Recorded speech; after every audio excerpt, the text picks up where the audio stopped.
Assalamualaikum warahmatullahi wabarakatuh.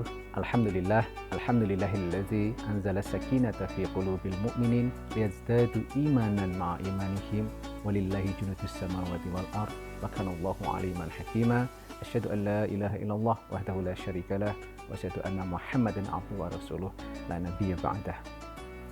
Sahabat semua kaum muslimin yang dirahmati Allah,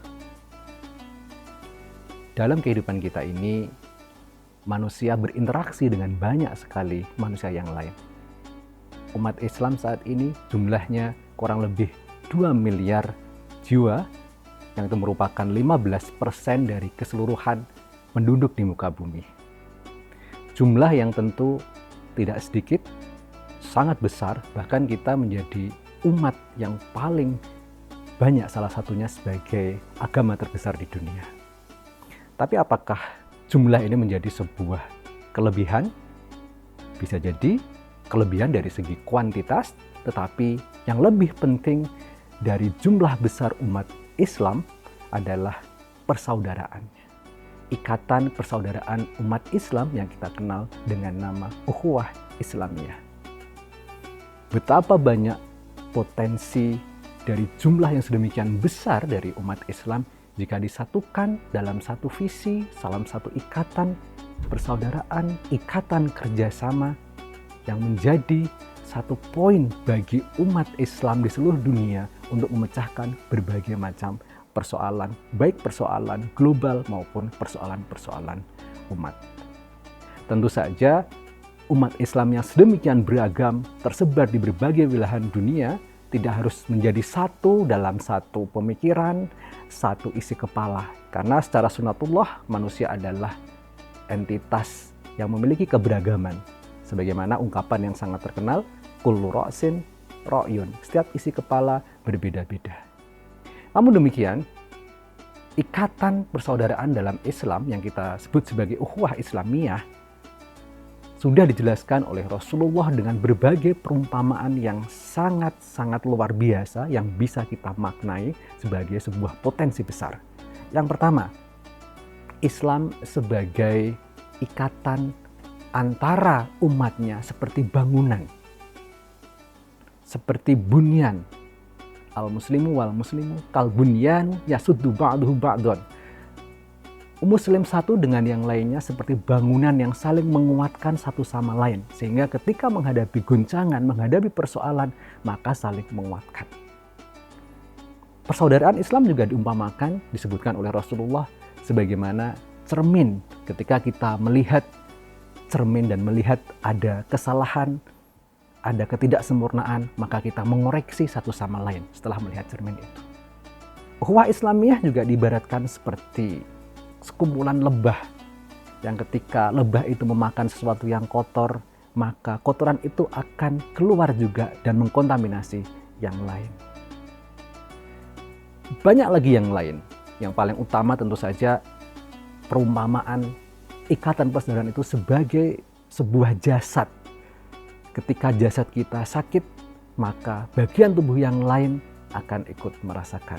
Begitulah indahnya persaudaraan dalam Islam, yang boleh dikatakan umat-umat lain tidak ada yang sekuat Islam dalam menjamin persaudaraan antar sesamanya.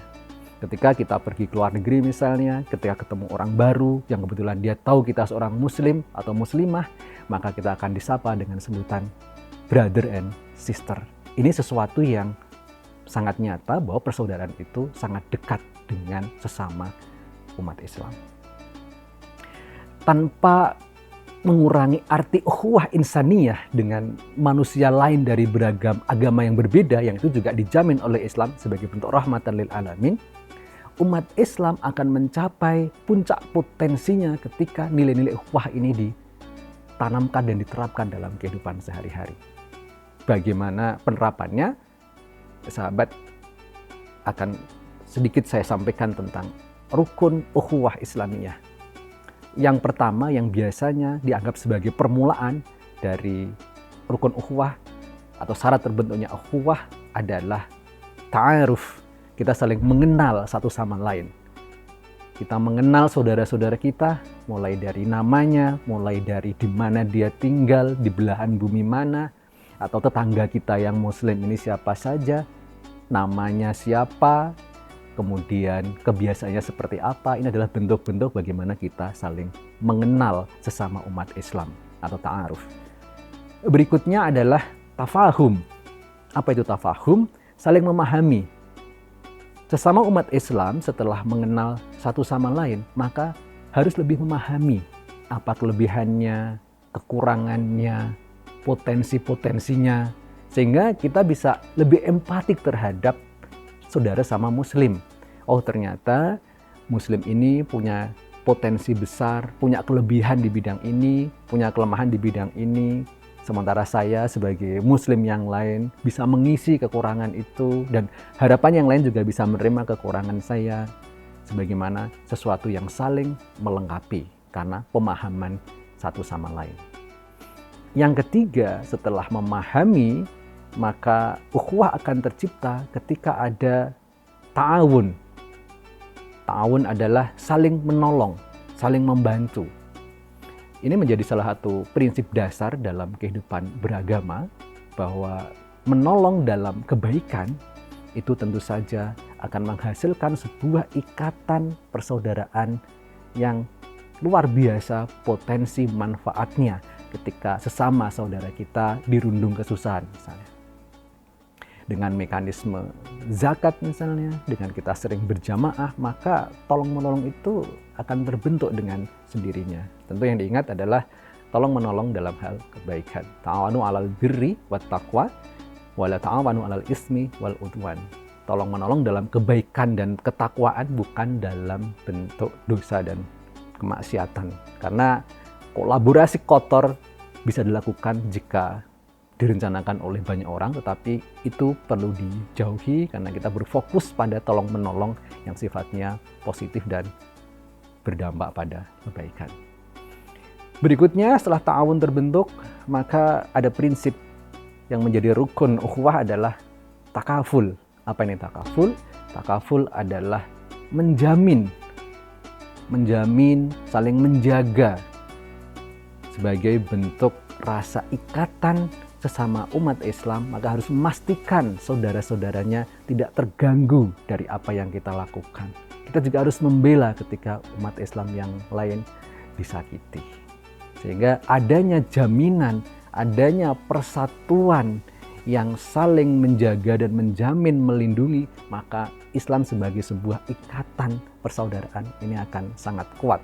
Sebagaimana dicontohkan ketika kaum muhajirin dari Mekah menuju Madinah disambut dengan sangat baik oleh sahabat-sahabat kaum Ansor. Dan ini sudah dipraktekkan pada zaman Rasulullah, bahwa membantu, kemudian menjaga, menjamin, itu adalah salah satu ciri umat Islam ketika mereka ingin memberdayakan kesatuan dan persatuannya. Yang terakhir yang menjadi salah satu kunci juga dalam ukhuwah Islamiyah adalah itsar. Apa itu itsar? Itsar adalah mendahulukan kepentingan orang lain. Ini adalah yang paling tinggi, yang kalau bisa diterapkan, maka sifat egoisme, sifat keakuan dari seorang muslim akan sirna digantikan oleh rasa pengorbanan, rasa persaudaraan yang tulus, yang hakiki, yang empatik terhadap kebutuhan umat Islam yang lain.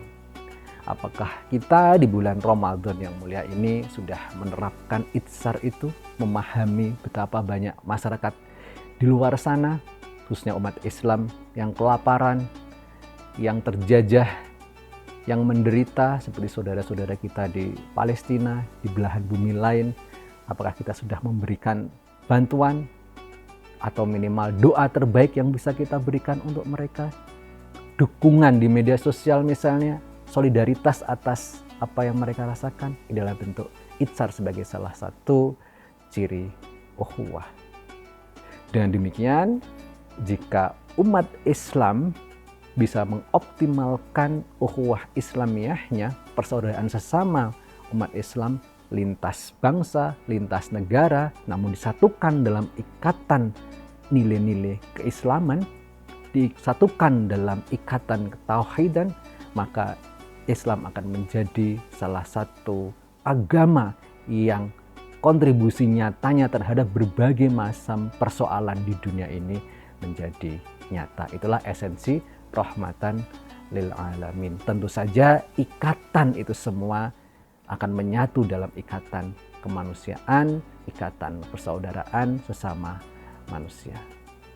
Demikian sedikit tausiah terkait dengan ukhuwah Islamiyah. Semoga Allah menguatkan kita, menguatkan ukhuwah kita, menguatkan rasa persaudaraan di antara sama muslim sehingga berdampak luas terhadap nilai-nilai kemanusiaan yang lebih besar.